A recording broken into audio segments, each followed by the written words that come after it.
Hey guys, Andy N, spoken late, back in the house. Summer afternoon. It's gorgeous today. 24 degrees out there, and I was out walking at 8:30 this morning, and I come back dripping in sweat. It kind of says it all, really. So it's perfect today. We're like a living room, though, and it's right in the shade. It's perfect. So got a friend with me today as well. I've not spoke to this lady for ages, but she's one of our dear friends. Been with us a couple of times before. It's a pleasure. Always having Yvonne UGarte on today. So Yvonne, how have you been keeping since the last time we spoke to you? Hey, I'm all right, thank you. I'm 64 now. I'll be 65 this year. I can't believe it. I've Shot been flies, retired. doesn't it? I've been retired on ill health a few years now, um, and so I'm coming to terms with that as well. And it was 26 years on Monday since our little boy passed away. So there's been a lot of things. It's been quite a journey, really. But as you know, I've been writing since I was 5 years old because I was brought up in the care system. So I found it easier to write than to talk to the adults in the children's homes and stuff. So yes, so I've still carried on doing that. So yes, so that's and I'm really pleased to be back here. It must be a couple of years now at least since I've Yeah, been here, Andy. September 2021, would you believe it was? So, Wow. Yeah. do you know what scared me about this podcast is? And I don't know if you know this. I actually started this off in November 2015, would you believe? Goodness me. I know You're it nearly started off 70. as a one-off, Yeah. then it came with two off on it. I've been usually nowadays it's been one a week, to be honest with you, for a good couple of years now. I Fabulous. do usually on a Sunday afternoon. It's like you sit down, chill out Sunday afternoon, chat to a friend like yourself. So that's why I Yeah, thought, yeah. God, yeah. And it's gone really quick, gone really, really quick now since the last time we had you on.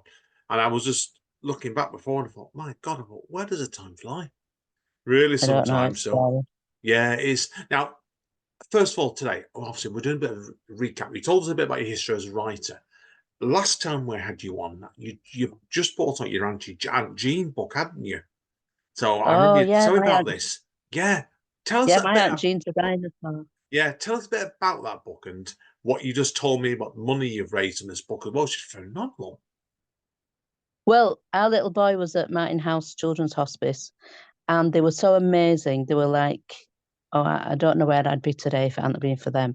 So I've done loads of fundraising for them over the years, and it's like I say, it's 26 years since Emil grew his wings, and I've done loads of fundraising. So because I worked in a primary school, and I used to do a lot of narrative verse, like for year six, we're doing about the fire of London. I'd do a narrative verse where I'd be a child, of an 8-year-old child, and I looked out of the window and London was burning to help them with the SATs and stuff like that. So I've always done it. So then I thought, why don't I've got all these poems for kids in my head and I've written down.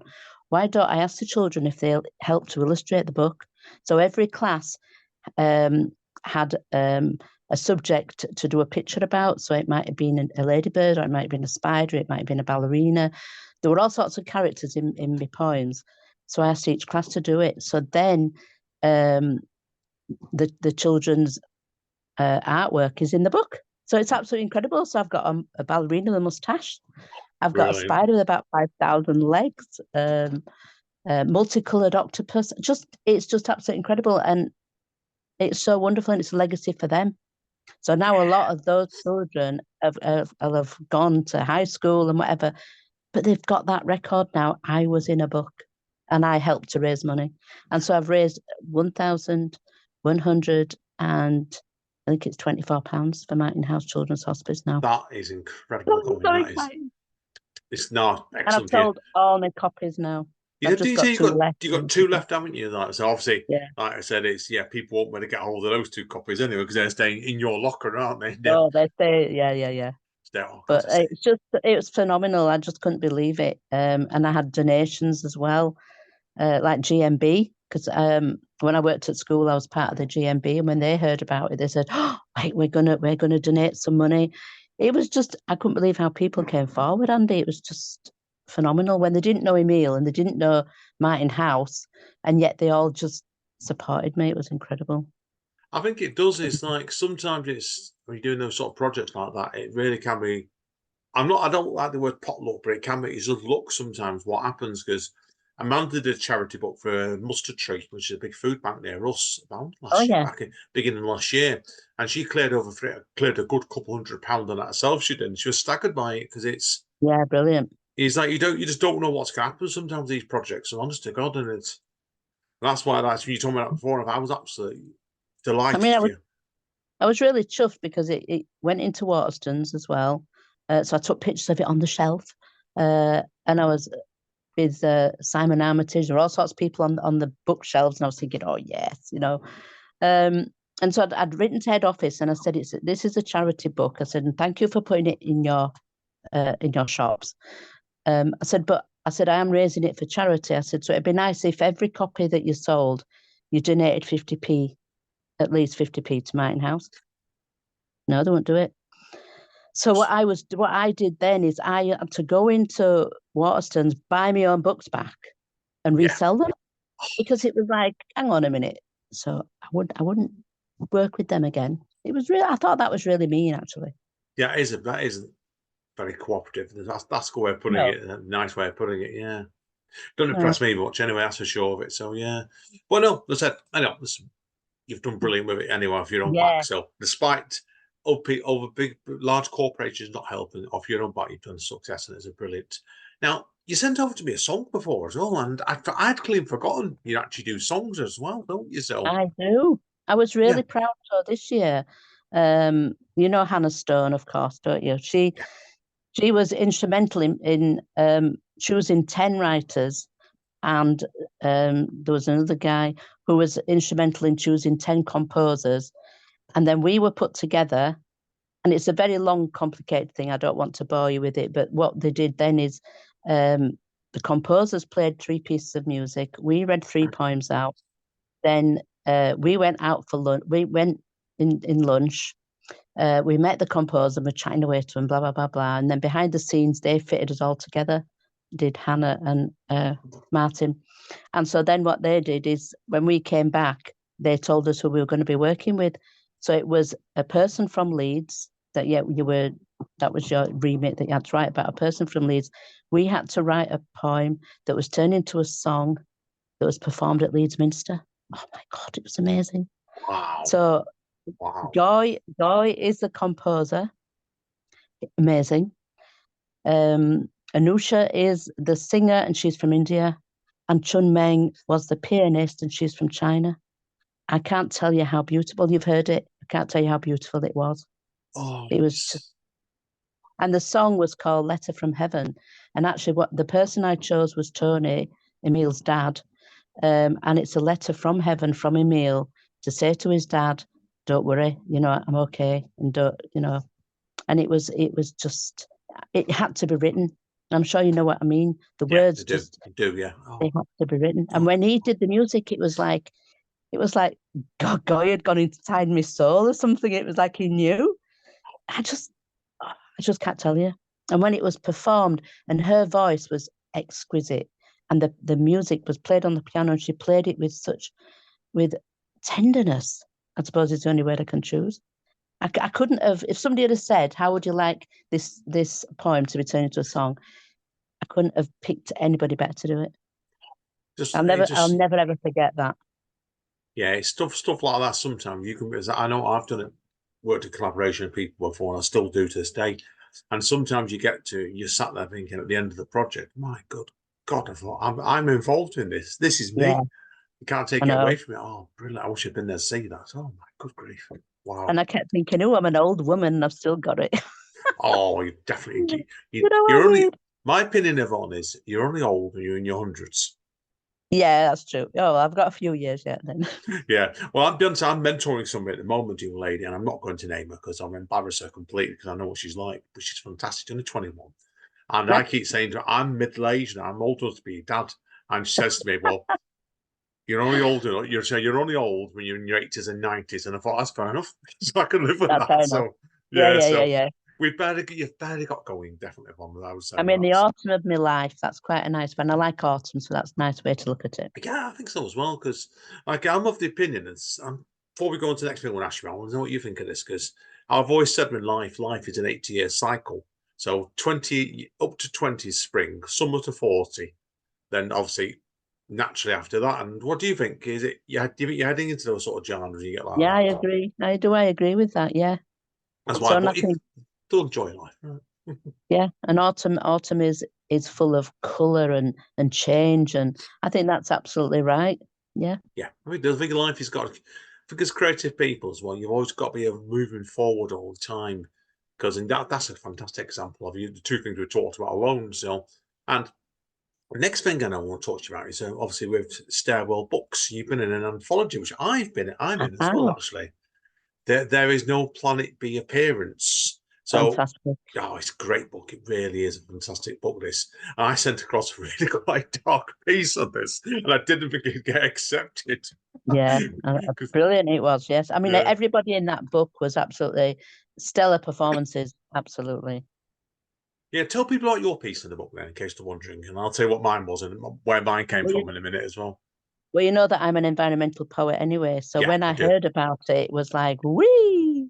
And I went over to Stafford and I actually met Mel and we performed outside and at some events and stuff, and it was just absolutely incredible. So yeah, so my piece was obviously about the environment and what can we do to do you know what I mean, to look after our very fragile planet. Yeah, yeah, no, it's great. 'Cause I was really bleak. Because mine was about, I came across an article in The Guardian, I think it was, a base about polar bears attacked humans for the first time in 40 years in near Alaska. And it was something like, they reckon it was linked into global warming because it's pushing them down to face humans and stuff, and they don't like doing it. So Yeah, they yeah, attacked a woman and a daughter, I think, because they got hungry, and I thought, anyway, cheerful stuff, yeah, right? yeah. So, Cheerful. well, I remember that because when I knew I was going to write that, I dropped Mel a message saying, "Is this a bit too dark?" And she comes back to me in about 5 minutes saying, "Hell no, send it across." Exactly, exactly. So I did yeah, quite a few of Mel's online workshops as well during lockdown. That was yeah, really good. a lot of time for him and John. Like I said, it's they run great nights. They put a lot of work and effort into what they do. So always been a Yeah, fan of Mel and John. To be honest, straight absolutely. away. Now, I know you were over in Bradford fairly recently as well, weren't you? As well, actually, Yeah, the day of my birthday as well this year, actually, in Bradford Wrights. it So was brilliant. yeah, tell us about that then. 'Cause it looks like it was a good crowd in the pictures I've seen straight away.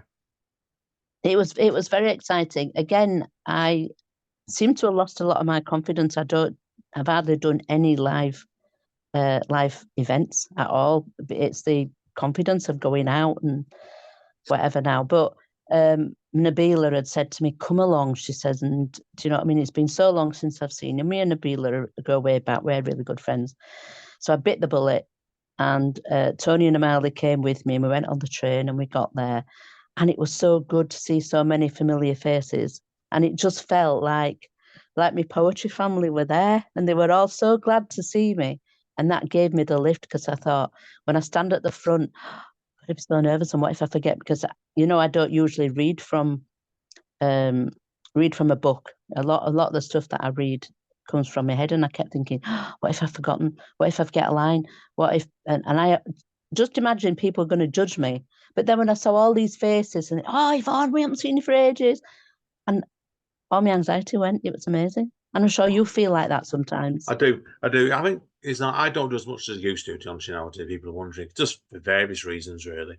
But I know both me and Amanda, when we do readings nowadays, we like to try and do something, not just everything that you see us around all the time. The circuit, we like to save ourselves special occasions. And we Yeah, were at one ourselves on March, I think it was. I hadn't been at this night for 2 years. And as yeah, soon as I walked in, we weren't even reading, we're just going to watch. And I must have seen like 30 people there and you. And Amanda said the same afterwards. wow. She said, I've never seen you like that before. I said, well, it happens when we don't go tonight for ages. There's lots of people there that know us. It was That's so why, yeah, lovely. It was, doing it does make it worthwhile, and I've definitely. I've, So, I've had done a lot of things with Sharina as well. She's amazing. And she's one of those people who like lifts you up. And I've got so many members of the poetry family, I guess, who were just there for me, and that's really important. Even if you haven't done anything for such a long time, it's like it all those years have gone past, and you're back to it. It's lovely. I yeah, can't people really don't explain forget what I you. mean. People don't forget you. And I No, always I tend think to that's find what it is. things. Yeah, if you're known to be a good writer and a nice person, people won't forget you. They'll see I you think come you're in there, right. cover down the line, and think, "Oh, Von, I've not seen you ages now. Give you a big hug and Yeah. stuff like that." And we get it over our speakeasy night sometimes, where this in the June event comes, which could this podcast be out afterwards, is we've got a couple of people down I've not seen since pre-lockdown, to be honest with you. And it's just gonna be like, Ted, it's a funny thing at the best of times. It's going to be exciting then for you. Yeah. Oh God, yeah. And the best bit is one of the people that's reading that Amanda's not met, and I'm not sure if she understands her accent that well. So it's going to be fun, this one, right? So I'll tell you about her on the Yeah, yeah, break, yeah. right? So anyway, right. Brilliant. On a different note, I know you've been over to Iceland recently, haven't you, as well? Oh So my word, I yes. want That to was hear all about this because it's like I love a lot of my Icelandic music, and I want to know: yeah. has it inspired? Did it inspire you to write anything when you were there?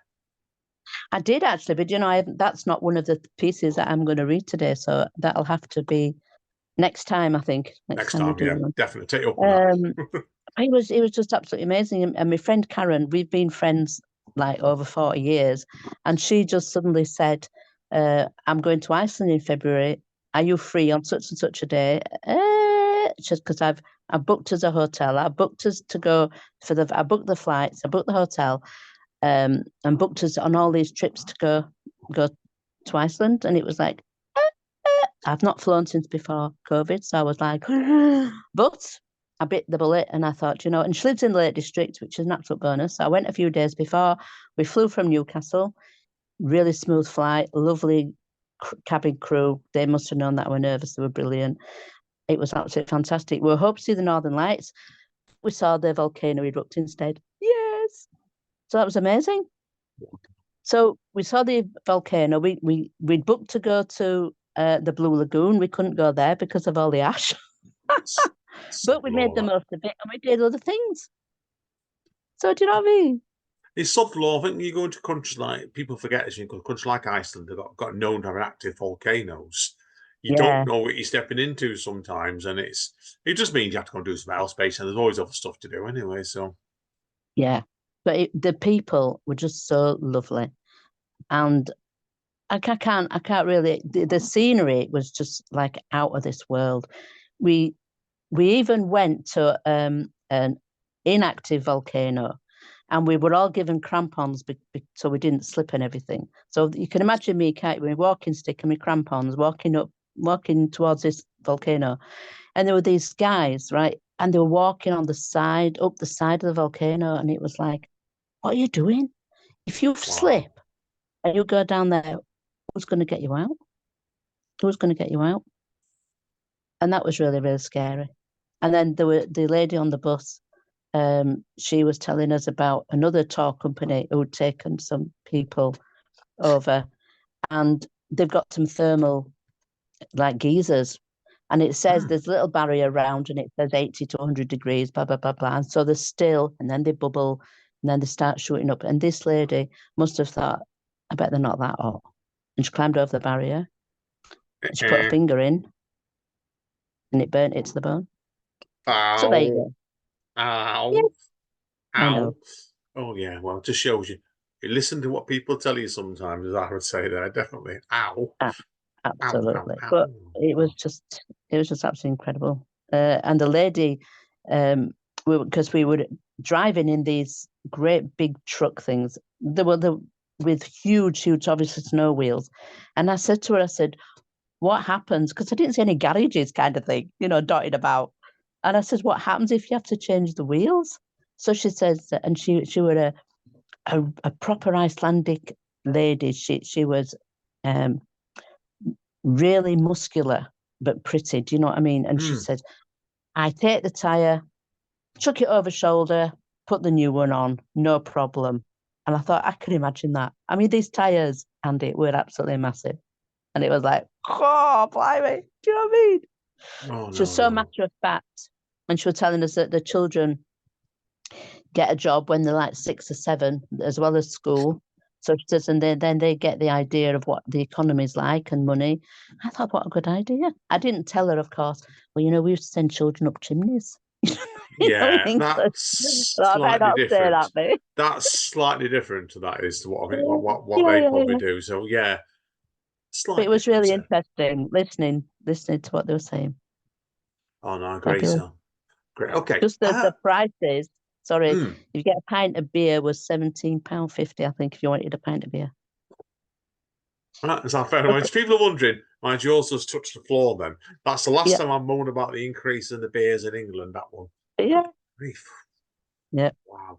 So need to say then you weren't drinking much beer when you're over there, then probably were you? So Well, no, we were really lucky because not far from our hotel, we found a Hard Rock Cafe, and they did all sorts of herbal teas. Because Karen and I don't drink; we only probably have a glass of wine and whatever. But so we were okay. Luckily, we're not guzzlers, so otherwise we'd have had no money left at all by oh day god, two. yeah. I think you'd be day two, yeah, straight after that. My good God. Yeah, That's but absolutely loads of trips and stuff. It was just unbelievable. Well, if you've got a chance to go, go because it's just wonderful. And when we went, Freya,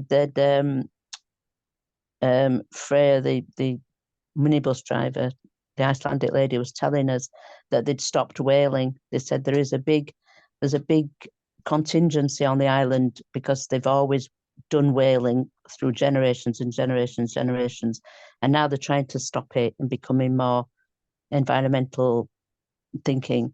But she says some people, the old school, refusing to you know, and so she says yeah. there's a lot of controversy at the moment. But she was saying, all life is precious, and she got my vote. She were brilliant. She should be an ambassador for Iceland. She were great. Good idea to me, definitely. So okay. Just thinking obviously then, I know you were hinting to me before that you're thinking about another book at the moment, aren't you, as well? So I obviously am. I've got. you've not got a publisher for it, so we can't I wouldn't say give too much away, but what hints can you give? Well, I've still got loads and loads of children's poetry that I've written over the years. And I don't know what I'm thinking of doing with that one because I'm part of a few, I'm a trustee and director of charities. So I was of a few charities. So I was thinking of is maybe getting some of the young people that I work with to do a similar kind of thing. I don't know. I'm just rolling a few ideas around in my head, but the it's already in my head ready. So it's just a matter of putting it all together now. In So it's organise very up. exciting. Exciting Yeah, times indeed. So brilliant. Okay, we'll wrap up part one then. Give us the hard sell. Where can people get hold of your books and bits and pieces then? Is there any links you can recommend to go to? I've got no books left now. Yeah, all gone. So people, if you want to get hold of one's last two books, make a good offer. Say £500 or something per book if you could run it. And you might Yeah. consider it then. So but okay, social media links then. Where do you recommend they go to get hold of you or to read up more about you? Well, I'm on YouTube, and you'll see me performing quite a bit of my poetry on YouTube. Um, and that was my daughter actually who said, "Mum, you want to go on YouTube and and promote yourself?" And I'm like, I don't know about that. Anyway, she's done it. So yes, I'm on YouTube. Um, Also, just Yvonne UGarte. You can just put my name in and my email, yvonne.beeston@virgin.net, and there's emails, and you'll find me on there. And Brilliant. I also do what I've been doing for people is if they've lost somebody, if they send me all the details of that person, I put them into a poem for them, or a christening, or a wedding, or any celebration. I've just been asked to do one for somebody who's getting married in September, so I'm really excited about that. And I really Brilliant. enjoy doing that. If it's something I can do, I enjoy doing it. Oh yeah, no, fair play to you Yeah, there. I so agree that's really completely. good. Yeah, it's a great idea. I remember you telling about the last time we Have you spoke. So frozen, Andy? oh, I thought, oh, well, we'll be wondering. Yes, it's freezing on us. So right. Well, what we'll do is we'll wrap Sorry, up did you hear part. that last bit? I Yeah. did, yeah, don't worry. Free flow is typical that was it froze right at the end. But yeah, I better say brilliant stuff. And just also as well, Yvonne, to recap for people, if you want to get hold of There Is No Planet B book, which both me and you in. You can find it on Stairwell Books, and I know that's on Amazon because I've seen it, or track Yeah, down Melbourne the Wood End for a copy of that as well. So brilliant. Right, let's wrap up part one. And hopefully brilliant. this doesn't crash again on part two. We will Yes. see what two shakes of the dice.